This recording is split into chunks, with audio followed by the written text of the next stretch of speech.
Bem-vindos a mais um episódio de E aí, Professor, que agora é produzido por Choque de Mentes. Olá, Martin. Oi, Walter, como você Hoje vai? quem perguntou fui eu. Bem, eu vou bem, e você? Eu vou bem, obrigado. Ah, isso é bom. Esse Clash of Minds tem qualquer diferença do Amazing Discoveries África? Bem, o mesmo objetivo, propósito, mesmo de tudo. O nosso foco sempre foi levar atenção ao choque de mentes. Exatamente, é por isso que nós intitulamos esse episódio aqui de Choque de Mentes. Choque de mentes. Nós vamos falar sobre algumas coisas sobre as quais já falamos no passado. E veremos também porque elas são relevantes para o tempo em que vivemos agora. Então vamos abrir com uma palavra de oração.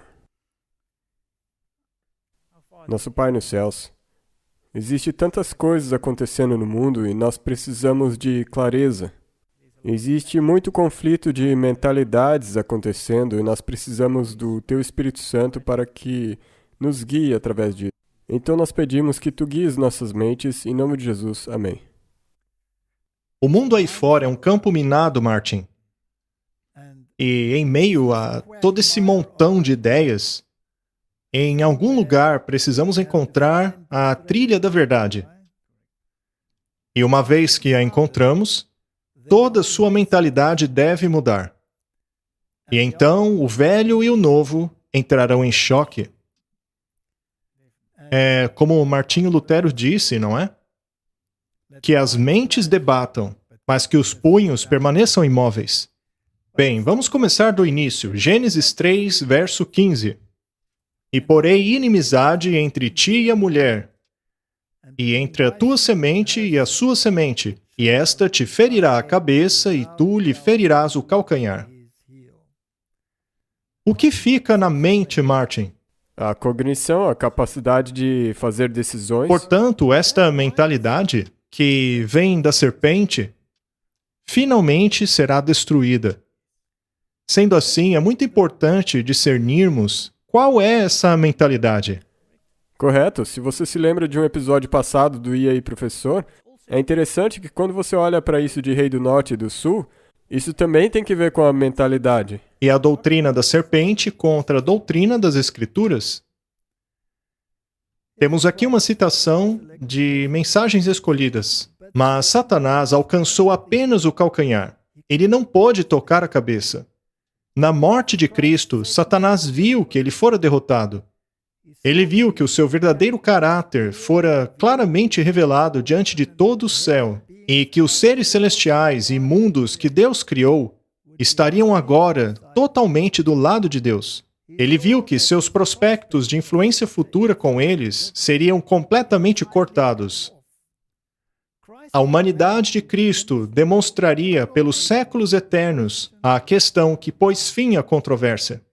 Aqui, então, temos uma declaração de que a mentalidade de Cristo jamais muda. Ela não pôde ser alcançada. Apenas o calcanhar foi. Por outro lado, a outra cabeça seria esmagada.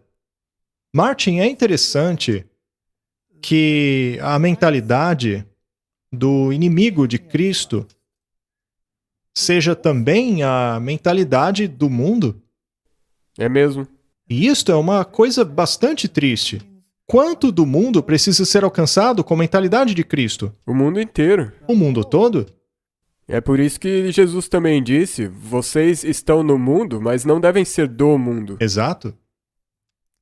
Tiago 4, verso 4. Adúlteros e adúlteras, não sabeis vós que a amizade do mundo é inimizade contra Deus? Portanto, qualquer que quiser ser amigo do mundo constitui-se inimigo de Deus. O mundo é um lugar bem grande.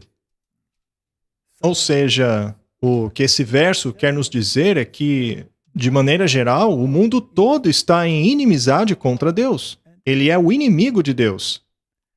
E isso é muito interessante, porque essa que é a nossa tendência. A nossa tendência é sempre em direção ao mundanismo. A nossa tendência é mundana e ela precisa ser transformada. E não podemos fazer isso por conta própria.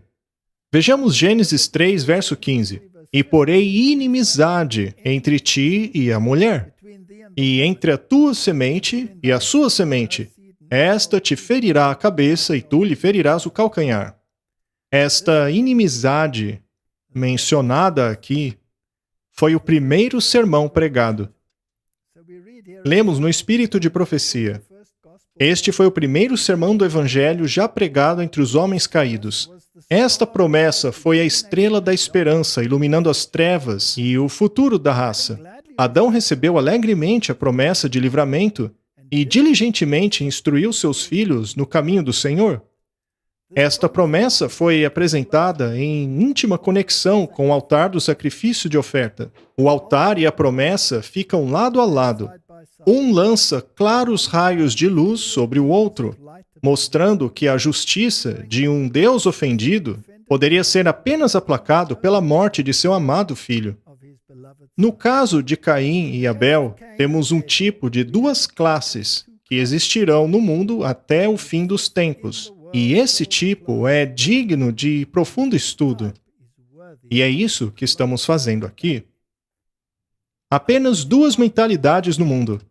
Uma é a mentalidade de Deus e a outra é a mentalidade de Satanás. E, infelizmente, estamos presos em um mundo que abraçou largamente a mentalidade de Satanás. E isso também significa que eles decidiram se posicionar atrás da mentalidade de Satanás. Cada um deve fazer uma escolha. Você não pode ficar entre as duas porque você vai acabar sendo esmagado. É isso que Martinho Lutero disse. Ele disse, escolham. Ou você fica com Jesus, ou fica com Satanás. Mas é impossível fazer paz com ambos. Não tem meio termo. E apenas para elaborar em cima disso, vamos ler mais uma citação do Espírito de Profecia. Há impressões que vão adiante o tempo todo. Existe uma atmosfera que circunda a alma humana. Ou essa atmosfera é celestial, ou essa atmosfera é infernal. Existem apenas duas linhas distintas. Ou estamos do lado de Cristo, ou estamos do lado do inimigo. Se recebermos continuamente raios de luz da glória, então os anjos de luz nos circundam e essa atmosfera envolverá a nossa alma. As nossas atitudes e palavras testemunham de uma conversão genuína a todos dentro da nossa esfera de influência. O Espírito e a noiva dizem, vem, e aquele que ouve diga, vem, e aquele que tem sede, venha. É interessante, Martin, que ele diga, venha comprar de mim. Sem dinheiro. Compre pão. Compre o meu vinho, a minha doutrina. Venha comprar o pão do céu. E sem preço. Mas precisamos escolher isso. Exatamente, porque nós sempre pensamos que isso é uma coisa casual. Mas é uma escolha. Você tem que fazer uma escolha. E para ser capaz de tomar essa decisão, você deve se aproximar de Deus. Mas quem que te ajuda? Quem que está fazendo essa aproximação? O próprio Deus faz isso. É, o próprio Deus. Ele plantou a cruz entre a divindade e a humanidade. E lá está ela, como uma conexão eterna entre os dois. Este elo quebrado custou nada menos do que a morte do Filho de Deus. Há somente dois poderes que controlam as mentes dos homens: o poder de Deus e o poder de Satanás. Cristo é o Criador do homem e seu Redentor. Satanás é o inimigo e destruidor do homem. Aquele que se entregar a Deus, se entregará para a glória de Deus em corpo, alma e espírito. Aquele que se entregar ao controle de Satanás, irá se destruir. E não apenas ele, mas aquilo que o circunda. Isso é um fato da história. Nós estamos presos nessa situação. Mas esse choque de mentes deve acontecer e precisamos tomar uma decisão. Temos mais uma citação aqui.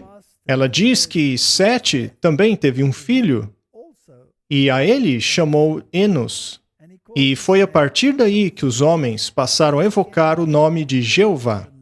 A distinção entre as duas classes tornou-se marcante. Um professava lealdade a Deus, já o outro fazia contenda e desobedecia a Deus. Martin, eu pergunto a você, Por quanto tempo isso tem acontecido? Desde o começo da criação e até mesmo antes dela. Afinal, isso começou no céu. E o quão traiçoeira é a mente de Satanás? Ela é puro engano. Por isso que Jesus disse, tomem cuidado para que não sejam enganados. Martin, você é capaz de imaginar que todo o céu foi abalado? E que 1/3 dos anjos caíram neste engano? No começo, provavelmente, metade dos anjos estavam vacilando entre os dois. Mas no final, 1/3 dos anjos, Seres santos. anjos santos não caídos, optaram pelo rebelde. Isso é espantoso. E também é interessante que a simpatia pelo diabo foi somente abandonada e abolida no céu por causa da cruz, quando o verdadeiro caráter dele foi revelado. Mas e nós, como somos teimosos, até mesmo sob a luz da cruz? Ainda assim, nós escolhemos sermos rebeldes.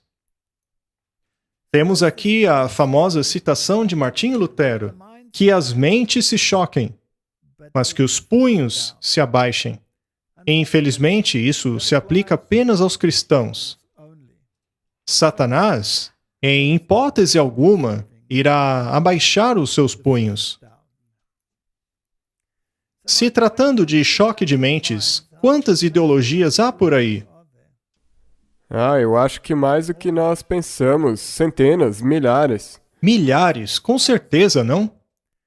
Se olharmos essa questão sob a luz da Bíblia e focarmos apenas nesse ponto, não há um tremendo choque de mentes no mundo em relação às origens, sobre como tudo passou a existir?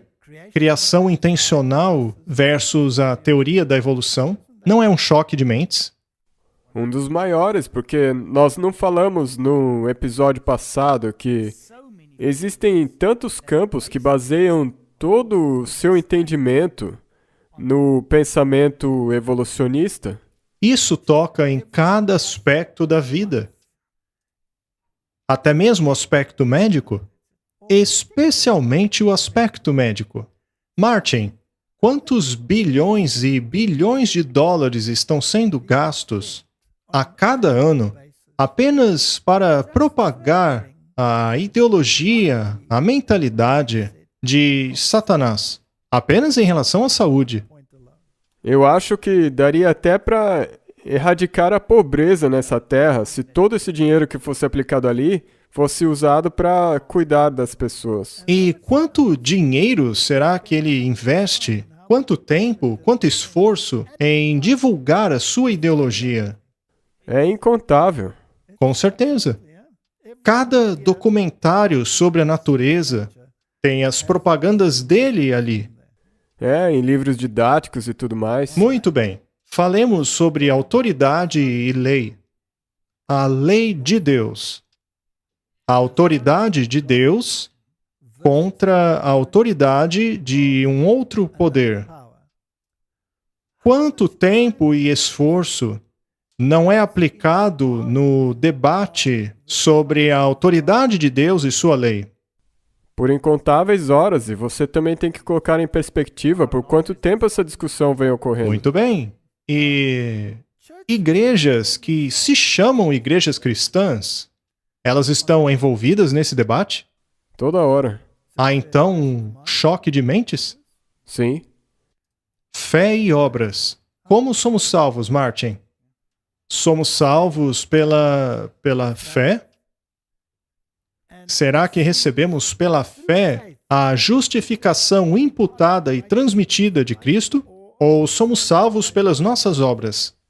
Pela justiça imputada, transferida. E o resultado disso é as obras. E quanto conflito de mentes tem nisso aí já? Quanto sangue não foi derramado no choque dessas mentalidades? É inacreditável. A palavra. A autoridade da palavra.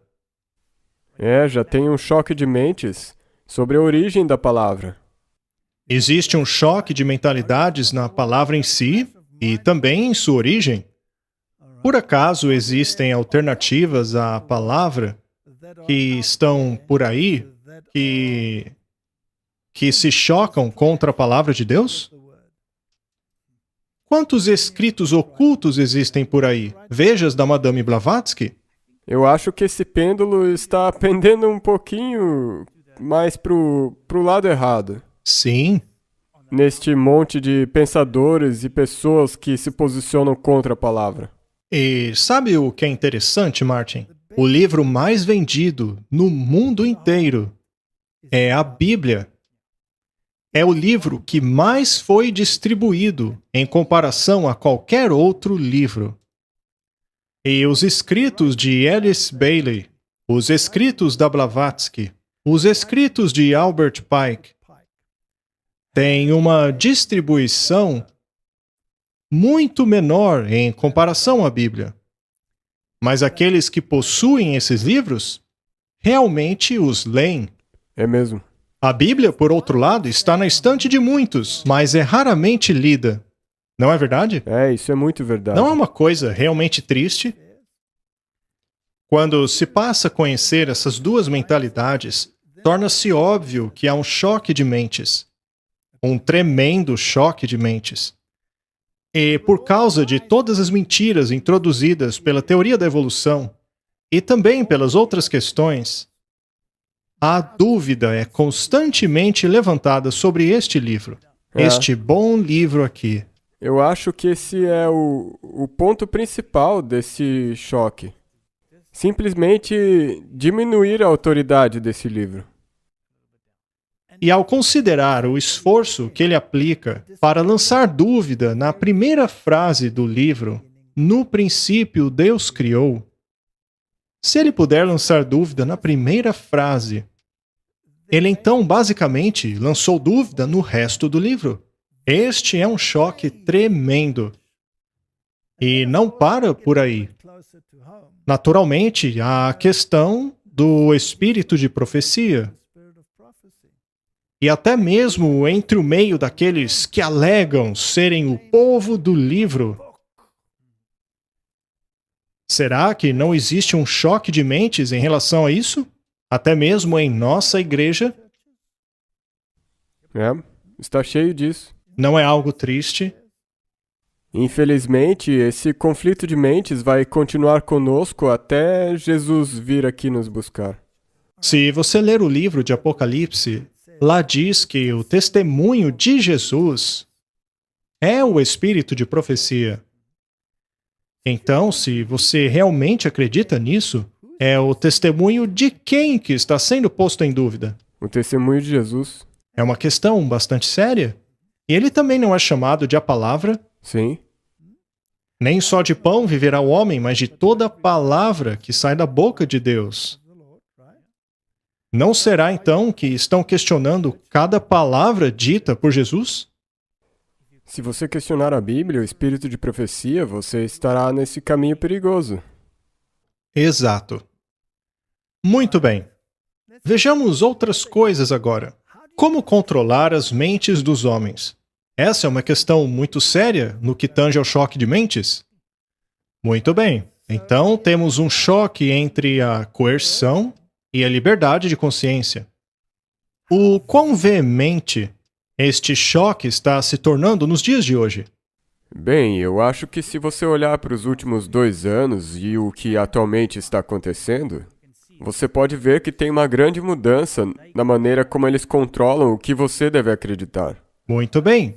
Então existem duas táticas envolvidas. Não é apenas um choque de mentes, mas também um choque de táticas que procuram levar uma mentalidade ou outra a serem escolhidas. Uma mentalidade é um poder que convence, baseado em amor. Ela teve o seu ápice na cruz. A cruz é a garantia de que Deus concedeu à humanidade a liberdade de escolha, a liberdade de consciência. Se Deus fosse um Deus coercitivo, ele poderia ter evitado a queda ao forçar a sua mentalidade. Essa é a beleza de Deus. Ele nunca força a sua mentalidade. Quando eu for exaltado, forçarei todos a virem a mim. É isso que ele diz? Não. Não. Quando eu for erguido, eu atrairei todos a mim. Por outro lado, a outra mentalidade procura forçar. Você Sim, vai fazer o que eu quero. Você pode fazer leis e tudo mais, mas vai fazer o que nós queremos. Poderia esse choque de mentes entrar até mesmo no povo de Deus? Infelizmente, sim. Vamos agora a um ponto de vista mais naturalista. A questão da reforma da saúde. Existe um choque de mentes aí? Existe um grande choque de mentes no mundo sobre isso. E em quais níveis? Nos níveis mais superiores, em todos os níveis. Do não início existe ao fim, nenhum não que- é? Todo mundo. Não importa se você frequenta a igrejinha do interior ou se você vai lá no alto escalão da igreja. Você encontrará este choque de mentalidades. E o que dizer então da Trindade? Existe um choque em relação a isso? Alguns pensam que compreendem exatamente como Deus funciona, como ele trabalha. Elas criam parâmetros e exigem que Deus trabalhe dentro deles. Eles entram numa caixinha e ficam só naquilo. É aquilo que é o evangelho deles. Ora, Deus, por acaso, não vai além de nossa capacidade humana? Vai tanto que não dá nem para imaginar. É impensável, inescrutável. Martin, este é um vídeo bastante interessante. Se trata dos pensamentos de Yuval Harari, da Universidade Hebraica. Ele é um homem muito proeminente hoje. Ele faz muito sucesso no TED e tornou-se popular em muitos lugares do mundo. E, é claro, ele é um dos conselheiros de Klaus Schwab, Sim, o Fórum Econômico Mundial. do Fórum Econômico Mundial. E a maneira como eles pensam, a maneira como eles operam, é fascinante. Vejamos o que ele tem a dizer.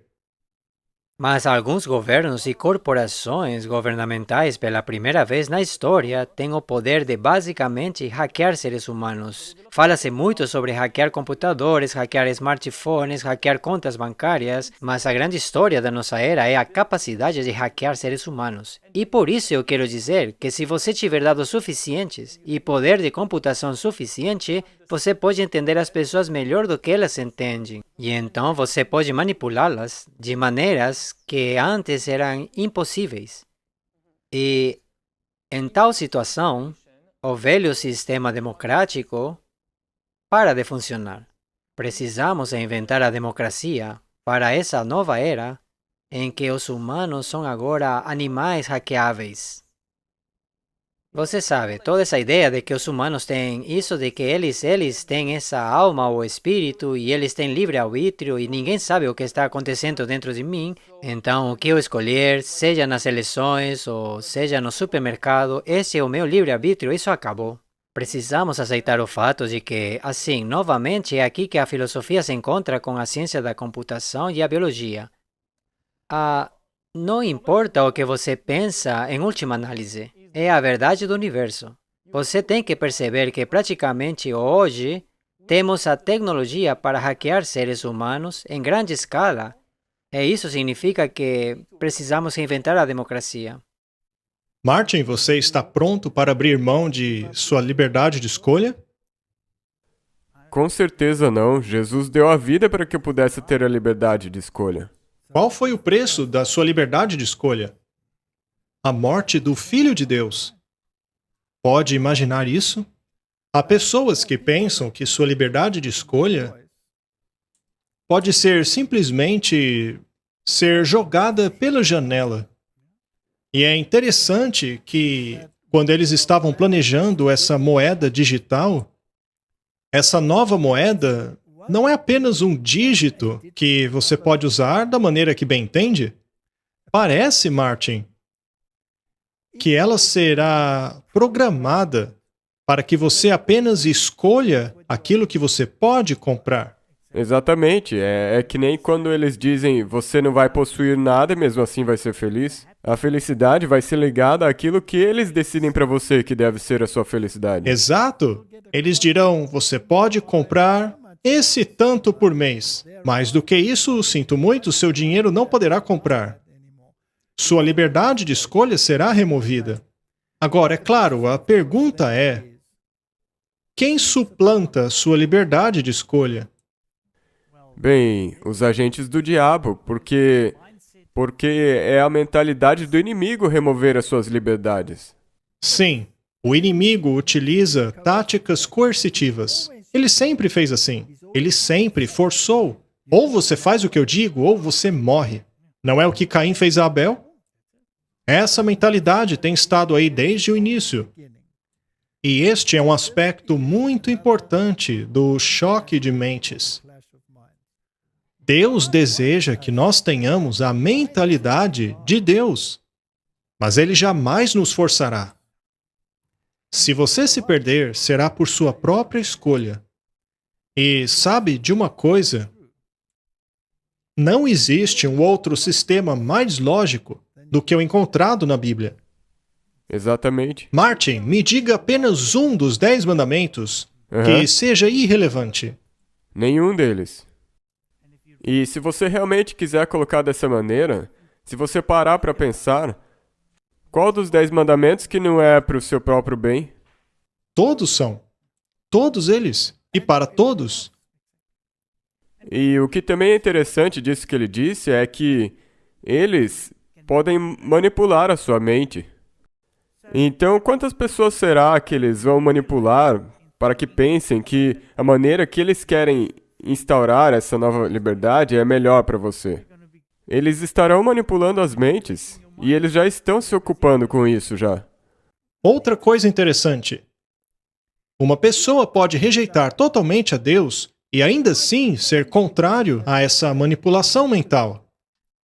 Mas você será enredado em tantos níveis diferentes que você nem se dará conta. É isso mesmo que eu estava tentando dizer. Se você não estiver firmado na palavra e no que a verdade é, o que é a realidade, então, infelizmente, eles vão sim manipular a sua mente.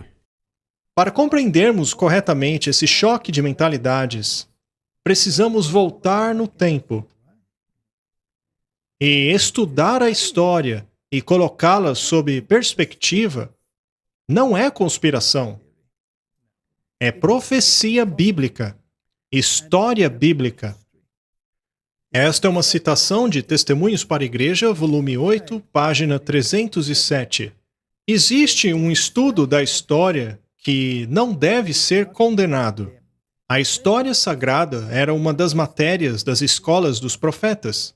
No registro de suas interações com as nações, foram traçadas as pegadas de Jeová. Da mesma maneira, hoje, devemos considerar as interações de Deus com as nações da terra. Devemos ver na história o cumprimento das profecias, estudar as obras da providência nos grandes movimentos reformatórios e compreender a progressão de eventos na ordenação das nações na batalha final do grande conflito.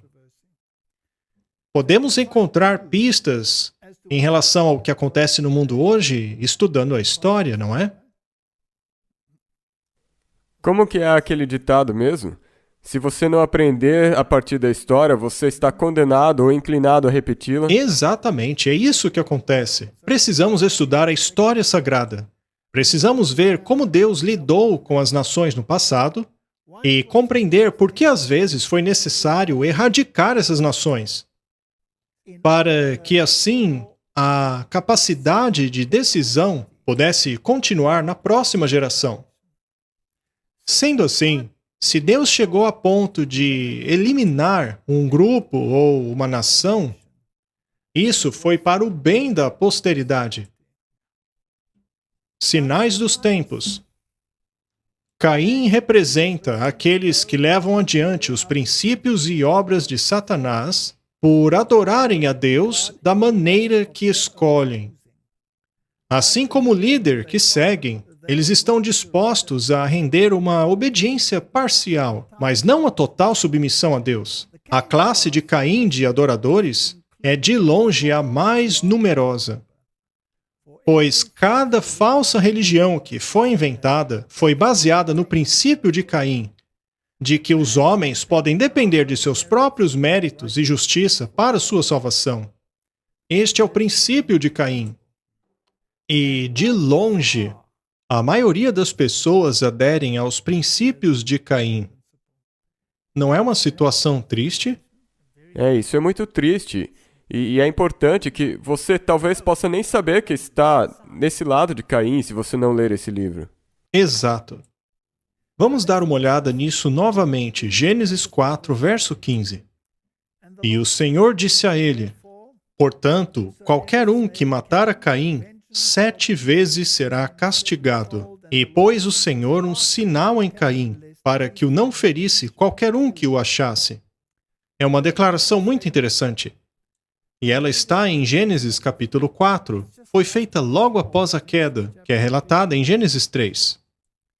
Mas o que é esta marca? Bem, é uma bandeira, um sinal, um monumento, uma marca, um milagre, um sinal. É a mesma palavra utilizada para o sábado. Um sinal entre Deus e os homens. Portanto, há a marca de Caim e a marca de Deus. Há o sinal de Caim, caso você queira essa palavra, e o sinal de Deus. Mas que sinal é esse? É o sinal da autoridade. Quem possui autoridade? Eu dou a vocês o meu sábado como sinal entre eu e vocês, de que eu sou o Senhor que o santifica. Essa é talvez a colisão, o choque primário, a autoridade dele. A autoridade? A qual autoridade você se submete? Em quem você crê? Veja as primeiras palavras da serpente. É verdade que Deus disse isso? Ela questionou o que Deus disse.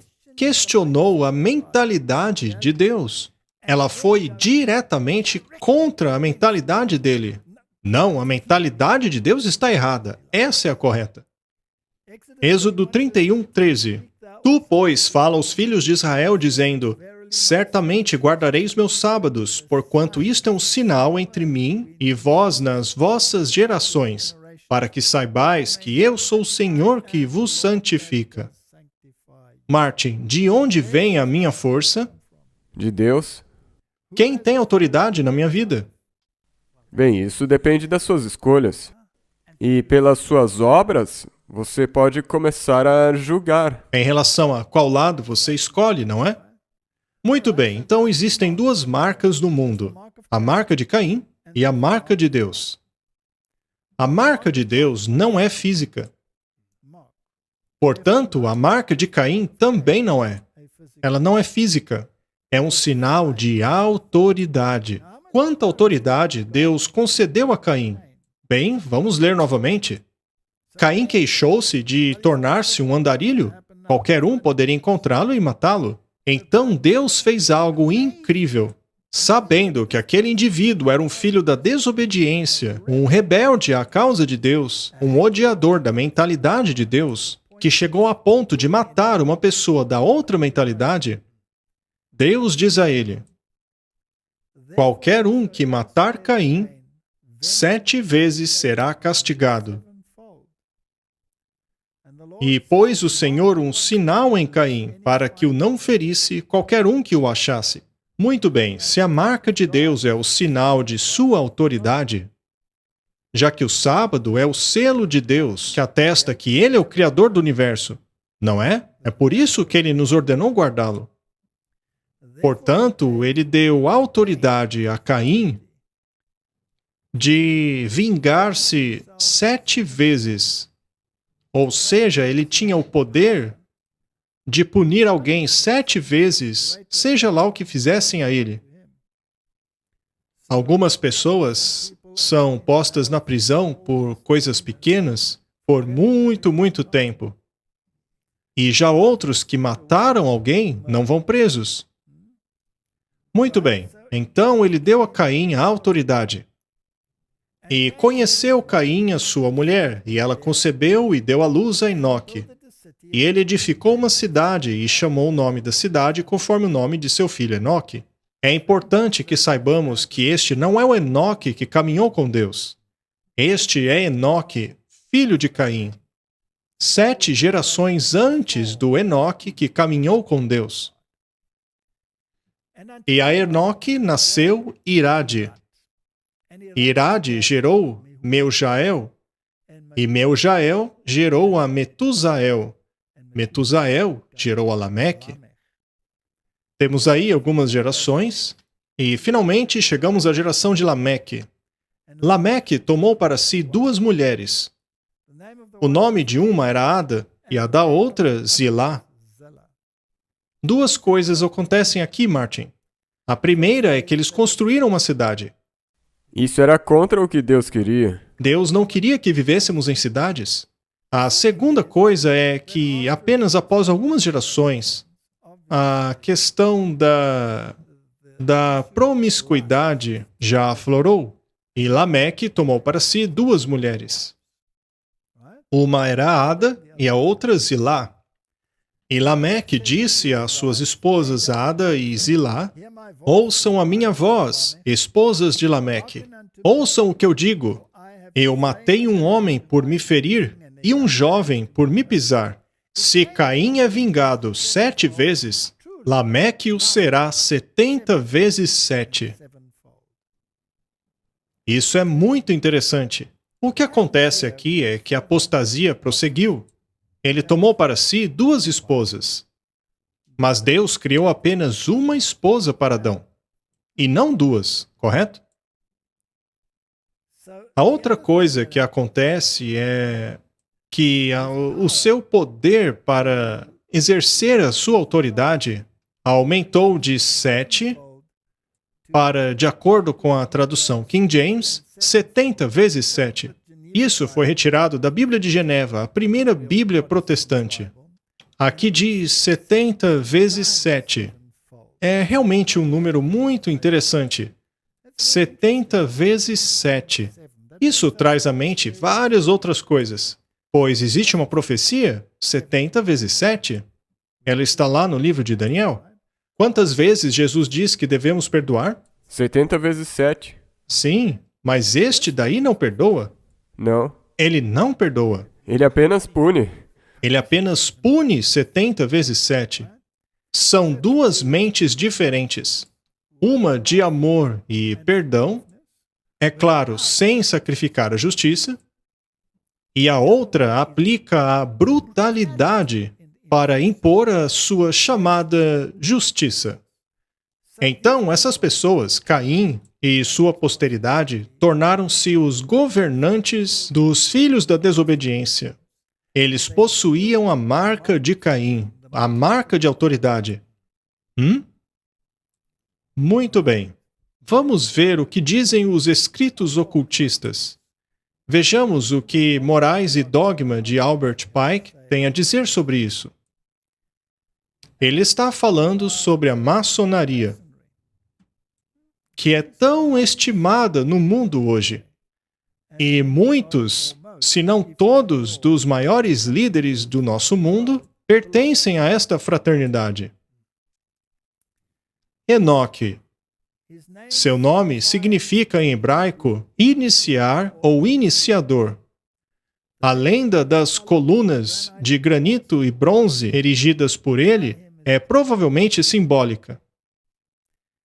Aquela de bronze, a que sobreviveu ao dilúvio, simboliza os mistérios dos quais a maçonaria é a legítima sucessora.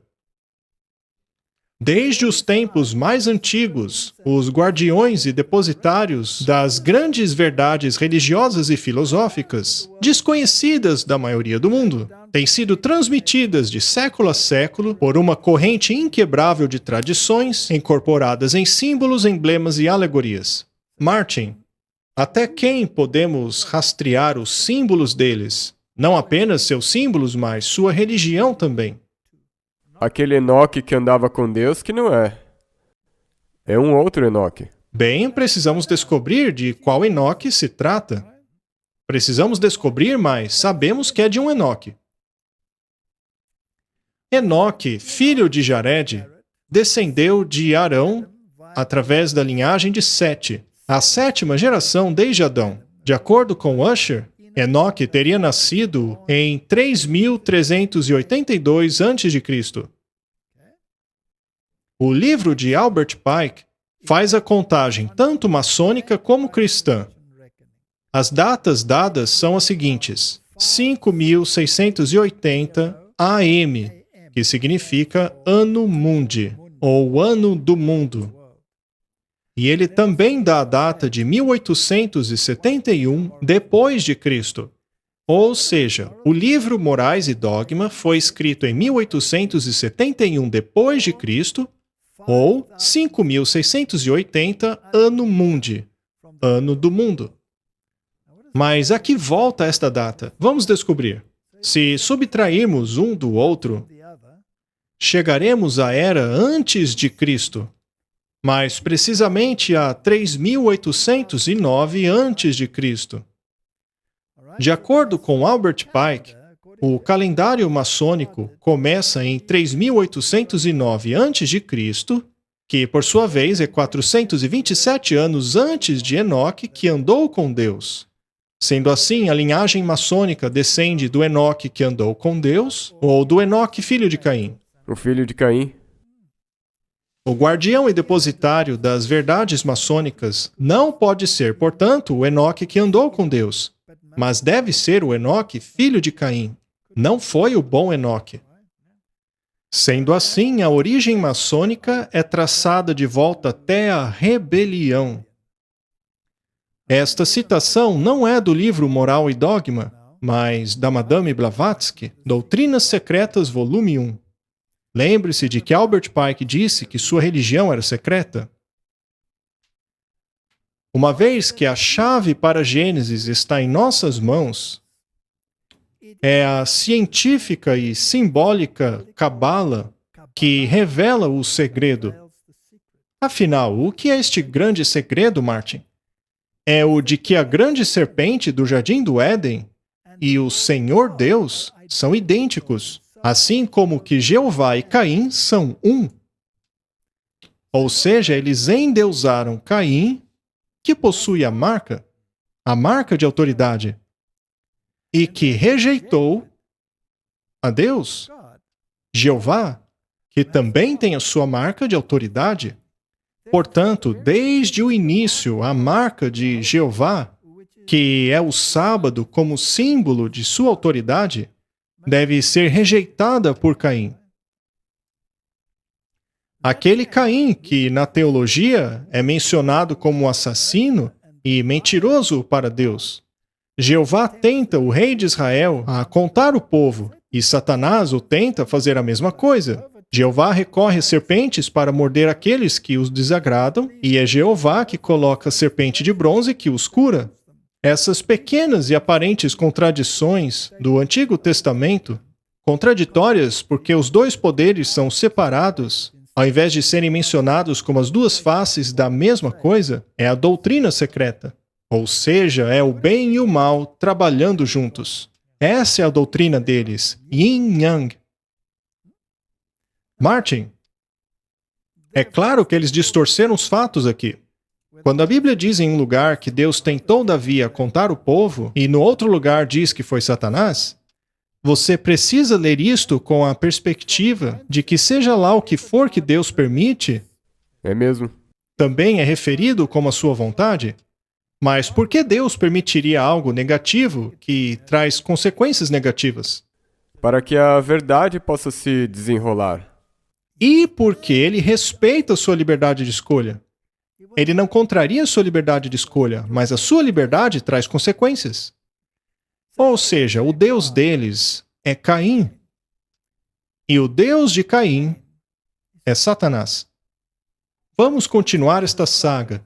E aconteceu que, como os homens começaram a multiplicar-se sobre a face da terra e lhes nasceram filhas, viram os filhos de Deus que as filhas dos homens eram formosas, e tomaram para si mulheres de todas as que escolheram. Desde o início havia duas classes. Aqueles que eram filhos de Deus eram da linhagem de Sete, e aqueles que pertenciam à linhagem de Caim por meio de Enoque, e depois de Lameque, e continuando até os dias de hoje, Essas duas mentalidades têm estado em conflito. E chega a um ponto tão ruim que Deus diz que seu espírito não contenderá para sempre com o homem, porque ele é carne e os seus dias serão 120 anos. Naqueles dias havia gigantes na terra, e também depois, quando os filhos de Deus possuíram as filhas dos homens e delas geraram filhos. Estes eram os valentes que houve na antiguidade, homens que se tornaram famosos. Esse verso é tão distorcido nos dias de hoje. Existe um choque de mentes sobre esse verso. Choque de mentes, até mesmo em meio àqueles que supostamente estão com a Bíblia. Mas o espírito de profecia torna o assunto muito claro. Ele diz que eram os descendentes de Sete, que viviam nas montanhas, eram fazendeiros, homens da terra, que acabaram entrando em contato com a posteridade de Caim nas cidades, assim como hoje. E os descendentes de Sete viram que as descendentes dos homens, ou seja, as mulheres da linhagem de Caim, eram exuberantes, eram sensuais. Eu arrisco dizer que as saias delas eram mais curtas do que as das filhas de Sete, as descendentes dele. Elas provavelmente se maquiavam e tinham penduricalhos que as tornavam extremamente atraentes. Talvez o decote delas vinha até aqui ao umbigo. Quem sabe como elas se vestiam exatamente, não é? Mas a questão é que eles não resistiram à beleza delas. E os filhos que nasceram destes relacionamentos tornaram-se famosos, ou seja, tornaram-se adversários, lutadores contra Deus. Pessoas fortes que forçavam a sua vontade. Organizando protestos, fazendo guerras, organizando guerras. Exato.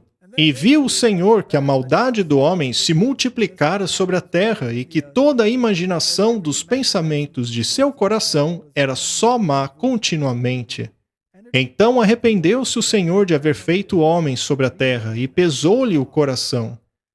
Ou seja, Deus permitiu que esta mentalidade seguisse o seu curso e chegar ao ponto que, se Deus não intervisse, nenhuma carne seria salva. Aqueles que viveram nos dias de Noé e Abraão, veja, isto é muito interessante, é do livro Primeiros Escritos. Eles lembravam os anjos em forma, beleza e força. Mas cada geração que os sucedeu tornou-se mais fraca e suscetível à doença, e sua vida tornou-se de curta duração. Satanás tem aprendido como enfraquecer a raça humana. Desde lá atrás, Martin, desde o dilúvio até o tempo de Abraão, os homens tinham grande estatura. Com aparência de anjos. E o interessante é que, se você parar para pensar, quando aqueles 3 homens vieram até Abraão, e um deles era Jesus, e eles estavam a caminho de destruir Sodoma e Gomorra, eles eram anjos. Eles se pareciam como seres humanos, porque não havia muita diferença física entre eles. Sim, eles eram homens famosos de grande estatura. Comparados a nós, que nos tornamos anões por causa da degeneração, eles eram gigantes.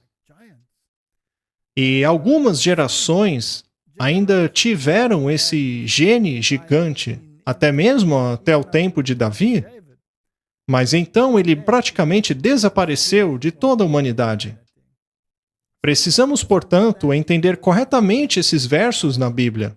Por exemplo, quando lemos Gênesis 6, versos 2 e 4, na Common English Bible, diz que os seres divinos viram quão bonitas essas mulheres humanas eram, de forma que casaram com aquelas que quiseram. Naqueles dias, gigantes viveram sobre a terra e também depois, quando os seres divinos e as filhas humanas tiveram relações sexuais e deram à luz a filhos. Isto é a maior bobagem que alguém poderia imaginar.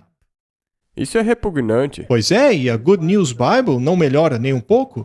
Alguns dos seres celestiais viram que essas jovens mulheres eram bonitas e assim pegaram as que queriam. Naqueles dias e até mesmo depois, haviam gigantes na terra que descenderam de mulheres humanas e seres celestiais. Essa é uma distorção total e completa da Bíblia. O que nos leva a outro ponto. Será que é importante a Bíblia que usamos? Com certeza, e isso se mostra até mesmo em diferentes línguas. Por exemplo, as Bíblias em africana, as traduções antigas, estão que nem aí na Bíblia King James, mas as novas estão como essa aí. E isso contraria o restante da Bíblia, já que Cristo disse que os anjos não procriam. Isto aí é uma grande, enorme distorção. É uma distorção da história. Veja essas distorções.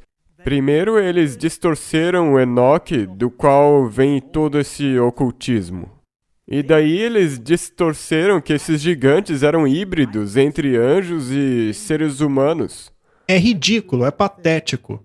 Esta guerra tem ocorrido aqui entre homens. Nenhum anjo tem a capacidade de procriar. A humanidade é uma nova ordem de criaturas. Deus criou o homem, macho e fêmea. Sabe, deveria ser uma coisa muito simples de se compreender. Aqueles que estavam em harmonia com Deus acabaram se relacionando com aqueles que não estavam em harmonia com Deus, e o resultado é o que aconteceu. A maldade se espalhou por meio de toda a humanidade. E Martin, nós estamos vivendo isso hoje. Estamos no mesmo ponto em que Deus precisará destruir a humanidade mais uma vez. E, de novo, será pelas próprias escolhas das pessoas. Somente aqueles com a mentalidade que criará harmonia por toda a humanidade serão capazes de receberem a eternidade. Sim, e tem mais uma coisa. Algumas pessoas podem dizer que em Judas está escrito que os anjos não guardaram seu estado original. Isso não significa que eles mudaram para a forma humana. Isso significa que eles pecaram. Foram expulsos do céu? Sim, eles eram seres santos e pecaram e se tornaram caídos. Exato. Vamos ler esta citação do Espírito de Profecia apenas para compreendermos melhor. Por algum tempo, as duas classes, ou seja, os descendentes de Caim e os descendentes de Sete, viveram separados. A raça de Caim, movendo-se de seu local original, espalhou-se ao longo das planícies e vales, aonde os filhos de Sete viviam. E os filhos de Sete, a fim de escaparem de sua contaminante influência, fugiram para as montanhas e fizeram seus lares ali. Enquanto durou essa separação, eles mantiveram a adoração a Deus em sua pureza. Mas, ao longo do tempo, eles se aventuraram, pouco a pouco, a mesclar-se com os habitantes dos vales. Esta associação produziu os piores resultados. Os filhos de Deus viram que as filhas dos homens eram bonitas. Os filhos de Sete, atraídos pela beleza das filhas dos descendentes de Caim, desagradaram o Senhor por casarem-se com elas. Muitos dos adoradores de Deus foram atraídos ao pecado por causa das más influências constantemente diante deles agora e perderam o seu santo e peculiar caráter. Misturando-se aos depravados, tornaram-se como eles em espírito e obras. As restrições do sétimo mandamento foram ignoradas e tomaram para si as mulheres que queriam. Os filhos de Sete seguiram no caminho de Caim. Citando aqui Judas 11. Eles fixaram suas mentes na prosperidade e prazeres mundanos e negligenciaram os mandamentos de Deus. Os homens não reteram Deus em seu conhecimento, eles tornaram-se vãos em suas imaginações e seus tolos corações foram entenebrecidos. Portanto, Deus os entregou a uma mente vazia de julgamento. Verso 28. O pecado espalhou-se sobre a terra como uma lepra mortal. Temos aqui mais um exemplo em que Deus permite que os homens sigam o seu caminho. É um exemplo da vontade permissiva de Deus. Mas por que ele permitiu isso? Porque ele tem que deixar isso acontecer para mostrar o que significa, o que acontece quando você não escolhe a mentalidade dele. E isso é mais uma prova de que Deus nunca coage. Ele sempre garante a liberdade de escolha, o contrário de Satanás. E enquanto nós lemos isso, nós podemos ver que nós estamos no mesmo ponto da história, de novo. Ao voltarmos à história antiga, a história assíria e a babilônica, há essa interessante história do rei Marduk e do sinal de Anu, que é a espada e o tridente.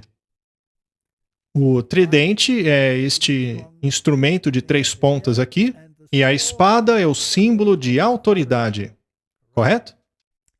E se você olhar cuidadosamente no fundo aqui, você perceberá um sinal, que é chamado de o sinal de Anu. Então, Anu deu a Caim um sinal. Portanto, o Marduk, na verdade, representa Caim? o Caim, ou posteriormente o Enoque, e mais tarde Lameque, e assim por diante, seja qual for o governante descendente. E ele possui autoridade sobre essa terrível criatura aqui, que são os filhos da desobediência.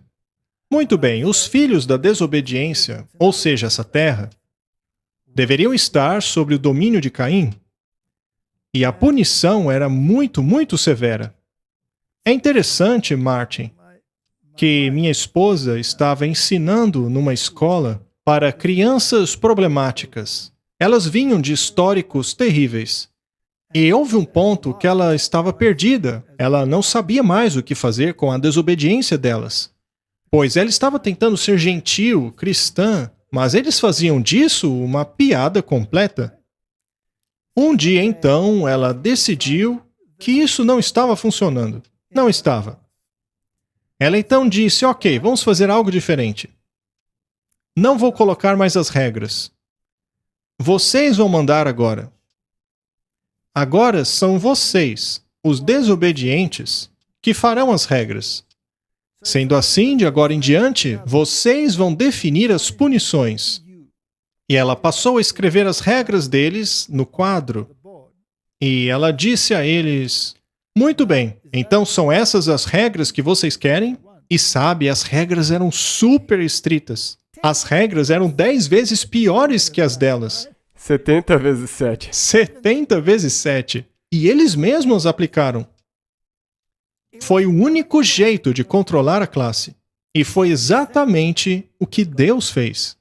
Deus disse, muito bem, vocês não querem obedecer, vocês são rebeldes. Então eu vou permitir que os rebeldes tenham autoridade sobre os rebeldes. Vocês mesmos verão. Você quer fazer isso ou aquilo? Esta será a consequência. E foi assim que funcionou para os filhos da desobediência. A menos, é claro, que você fosse um insider e se livrasse dos assassinatos, que é o caso até mesmo dos dias de hoje. Sim. E é isso. Então, basicamente, a história de Marduk, que recebeu seu poder a partir do deus Anu, é a história de Caim, que recebeu a marca de autoridade. E qual era o selo da autoridade? Bem, ele sempre foi simbolizado por uma estrela, que tornou-se a estrela de Ishtar, ou sinal de Shamash, também chamado de roda solar. Os reis da antiguidade sempre tinham estes sinais de sua autoridade. Aqui podemos ver claramente que são 2 cruzes ou 2 estrelas sobrepostas. Uma tem linhas onduladas e a outra tem linhas retas. As linhas onduladas representam a forma feminina e a outra a forma masculina. É como o yin-yang, macho e fêmea, andrógeno. O Baphomet, por exemplo, o deus do satanismo, ele é andrógeno, é masculino e feminino. Temos aqui a deusa Ishtar e aqui a estrela de sua autoridade. Então, seja na forma feminina ou na forma masculina, é irrelevante. É um sistema do yin-yang. Esta, portanto, é a estrela de sua autoridade. E se voltarmos novamente na história, veremos que há paralelos muito interessantes. Temos aqui um afresco assírio, no qual podemos ver o rei assírio. E aqui vemos alguns vassalos prestando homenagem a ele. E é interessante que este pequeno obelisco preto de Salmanassar III revela quem é esse vassalo se curvando. E, segundo ele, é Jeú. E isto é realmente magnífico. Temos aqui então este rei, e perceba o aparato em sua cabeça. Ele é quem possuía a autoridade. E qualquer outro estado deveria ser submisso a esta autoridade. E Jeú representa as tribos do norte de Israel, e ele, naturalmente, era submisso a Salmanassar III. Então, temos aqui este rei levando a marca de Caim, a marca de autoridade, e Jeú, que era submisso a ele. Acontece que ele era livre. Ele poderia governar em seu próprio país, porém sob permissão de Salmanassar. E para manifestar a todos sua liberdade, ele vestia um chapéu específico.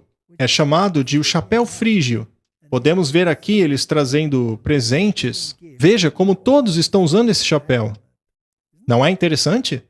É disso aí que o ocultismo retira o seu simbolismo. Em outras palavras, o Jeú tinha permissão para reinar somente se ele fosse submisso e se curvasse a Salmanassar. Sim, com a marca. Será possível, Martin, que haja um poder hoje que representa o Deus Sol e que possui a marca de Caim, ou o poder de Salmanassar e que possui o sinal de Anu, e qualquer outro governante tem a permissão de governar como um homem livre, contanto que se ajoelhe a esse poder? Com certeza, uma nação soberana, mas não é tão soberana assim. Ela ainda está sob a autoridade do... Martin, se esse homem, Jeú, era um israelita, ele não deveria ter a outra mentalidade? Ele não deveria ter a mentalidade que proíbe-nos de ajoelharmos perante alguém? Muito bem, vamos para os tempos modernos agora. Aqui temos o deus Mitra, e ele possui o mesmo chapéu. Ou seja, esta mentalidade diz que você tem a sua liberdade concedida. Para tal, você deve se ajoelhar a mim. Contanto que você siga as regras deles, você tem liberdade. Muito bem. Este aqui é o símbolo do poder do Estado, do Senado dos Estados Unidos.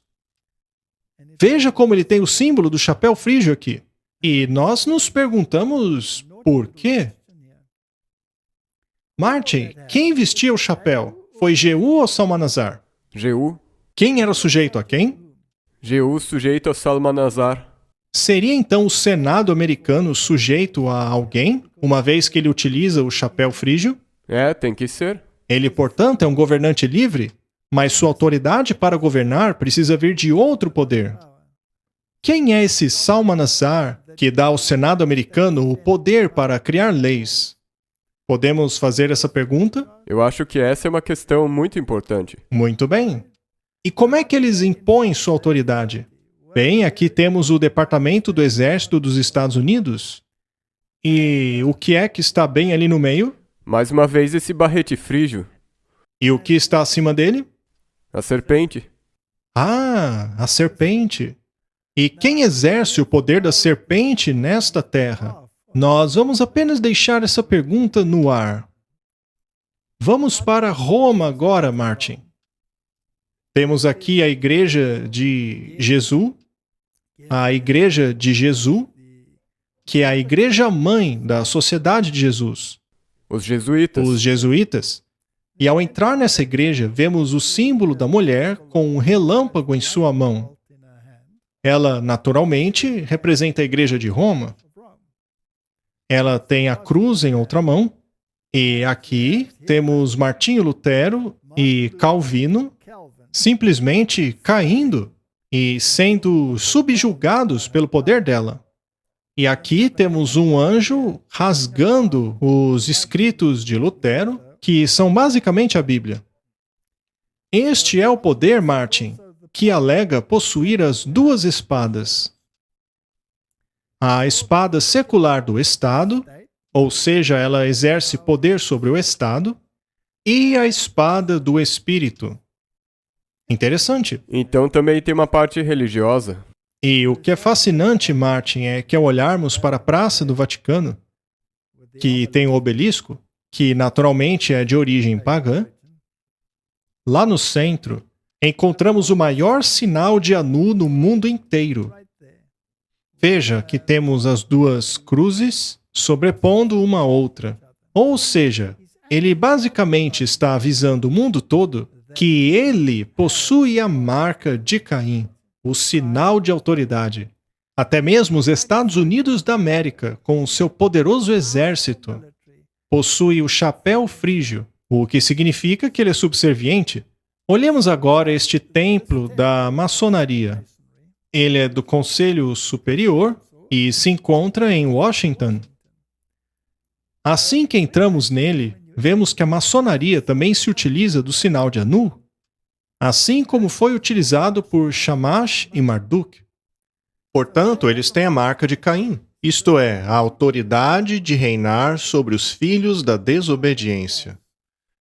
Assim como os alunos da minha esposa, que receberam autoridade para fazerem regras a fim de conterem a desobediência dos desobedientes. E o curioso é que os líderes dos alunos desobedientes que impuseram suas leis sobre os outros. E Deus permitiu a mesma coisa sobre o mundo. Vamos a um outro lugar agora, a Suprema Corte dos Estados Unidos da América. Você percebe que encontramos o sinal de Anu em todos esses lugares? Isto significa que o sinal de autoridade para aplicar punições, até mesmo punições 70 vezes 7 mais pesadas. Deus, por outro lado, diz que nós devemos perdoar 70 vezes 7, mas eles a enforçam 70 vezes 7. E a maçonaria e os governos sempre estiveram unidos.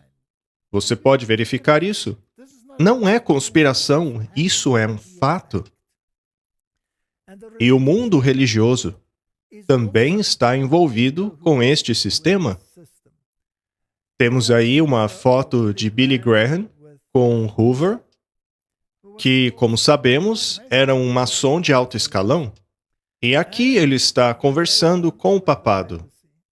Estão todos interconectados. Isso não é conspiração. Temos aqui Norman Vincent Peale, que basicamente é o pai protestante das pessoas como Robert Schuller e até mesmo Donald Trump. O líder espiritual dele. Conselheiro, ele foi um maçom de 33º grau. Nós vimos o que Moral e Dogma e a Madame Blavatsky disseram sobre os verdadeiros governantes. E aqui ao lado temos Harry Truman, ex-presidente dos Estados Unidos.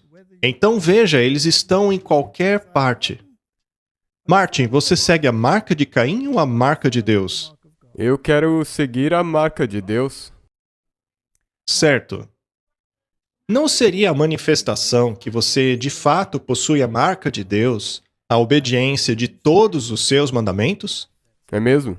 Seria o mundo religioso de hoje obediente a todos os mandamentos de Deus? Ou não seriam obedientes aos descendentes de Salmanasar e o rei da Babilônia? É mesmo, eles vão para o sinal de Anuk.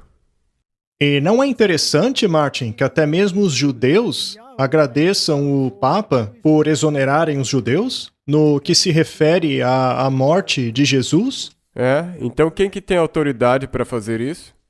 O Papa possui essa autoridade. Martin, ele não tem o sinal de Anu? Ele não carrega a marca de Caim? A Igreja Católica diz que o domingo é a nossa marca de autoridade. A Igreja está acima da Bíblia e a transferência da observância do sábado é prova disso. Catholic Record, setembro de 1923. Temos duas autoridades. Assim como era no mundo antigo, temos a autoridade de Caim e há aqueles que aderem à autoridade de Deus. Infelizmente, ambos começaram a se mesclar. E o resultado é o que estamos vendo no mundo hoje. A Igreja Católica diz que nós devemos guardar o domingo. O Papa João Paulo II disse: uma pessoa que viola a santidade do domingo deve ser punida como um herege. Qual era mesmo a punição para um herege, Martin? Tortura e morte? E quem mesmo possui esse tipo de autoridade? Que alguém que desobedece à lei deles, que aliás é contrária à lei de Deus. Caim tinha essa autoridade. Caim tinha essa autoridade, e eles detêm essa autoridade hoje. E eles concederam essa autoridade aos seus vassalos, que vestem o chapéu frígio, que é o símbolo da Revolução Francesa, da maçonaria, e símbolo de todo este conflito, deste choque de mentes que ocorre desde o início. Igreja Católica e sindicatos formam uma santa aliança para impor a observância do domingo. E isto começou já nos tempos do Bento XVI. E hoje sabemos que o Papa Francisco já se encontrou com grandes líderes dos sindicatos do mundo, para o exato mesmo propósito. Martin, estariam eles em guerra contra a autoridade de Deus? 100%. Não é um choque de mentes? Caso você consiga descer ao templo daquela loja maçônica de 33º grau em Washington, você se deparará com uma sala chamada Sala de Albert Pike. Esse homem afirma que Lúcifer é o verdadeiro Filho de Deus. Lá você percebe que este homem é adorado. E o mundo não vê problema nisso. Na verdade, o mundo acha que isso é maravilhoso. Veja as rainhas e reis do mundo e os príncipes do mundo, não são todos eles parte desse sistema? Não estariam eles carregando a marca de Caim? Ou se submetem à marca de Deus? Estão se submetendo à marca de Caim. O lema deles é Ordo ab Cao. Ordem a partir do caos. O mundo está em um verdadeiro caos. Então, mesmo que presentemente exista caos, eles vão chegar a esse ponto, a ordem. E qual é o objetivo final deles? É livrar o mundo de qualquer pessoa que seja submissa a Deus. Sim. Eles utilizarão o caos a fim de estabelecerem a sua ordem. Qualquer um que seja contra eles, contra a autoridade deles. Temos um artigo interessante aqui. É de 12 de março de 2022. Como a Ucrânia tornou-se o cadinho da nova ordem mundial. A invasão da Rússia à Ucrânia tem sido descrita pelos políticos e comentaristas como um divisor de águas na história moderna, um ponto de virada comparável à importância do 11 de setembro, nos Estados Unidos em 2001. A queda de Berlim em 1989 e até mesmo o assassinato de John Kennedy em 1963. Se esta visão portentosa da guerra será justificada, apenas o tempo dirá.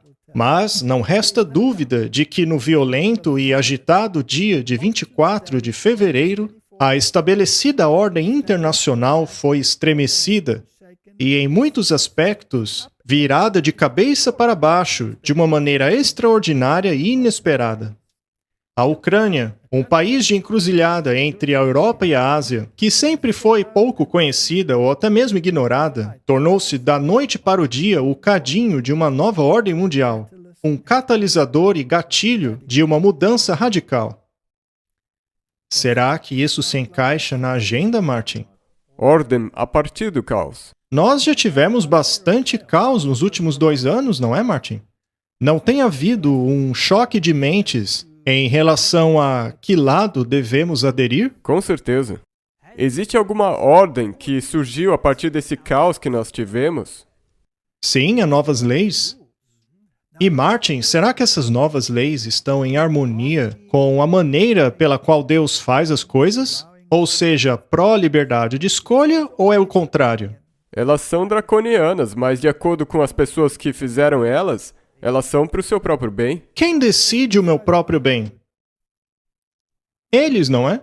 Eles decidem o que eu preciso, o que posso comprar, o que não posso comprar. E caso eu não concorde, serei punido 70 vezes 7, não é mesmo? Eles iriam me atropelar caso eu não aceite. Essa é a marca de Caim ou a marca de Deus? A de Caim? É a mentalidade de Deus ou a de Caim? É a mentalidade de Caim, com certeza. Deus até mesmo permitiu a Caim punir 7 vezes. Mas Lameque disse, não, eu vou punir 70 vezes 7. Não é interessante? Muito bem, então estamos caminhando para o fim do grande conflito. O choque final entre as mentes. A palavra de Deus tem dado um aviso sobre o perigo iminente. Se não derem atenção a isso, o mundo protestante aprenderá quais são os reais propósitos de Roma apenas quando for tarde demais. Ela está silenciosamente crescendo em poder. Suas doutrinas estão exercendo sua influência nos corredores legislativos, nas igrejas e nos corações dos homens. Ela está acumulando as suas massivas estruturas e a perseguição em seus recessos secretos será repetida. De maneira furtiva e insuspeita, ela está consolidando as suas forças a fim de conseguir os seus próprios propósitos para quando chegar a hora certa de atacar. Tudo o que ela quer é terreno vantajoso, e isso já lhe tem sido dado.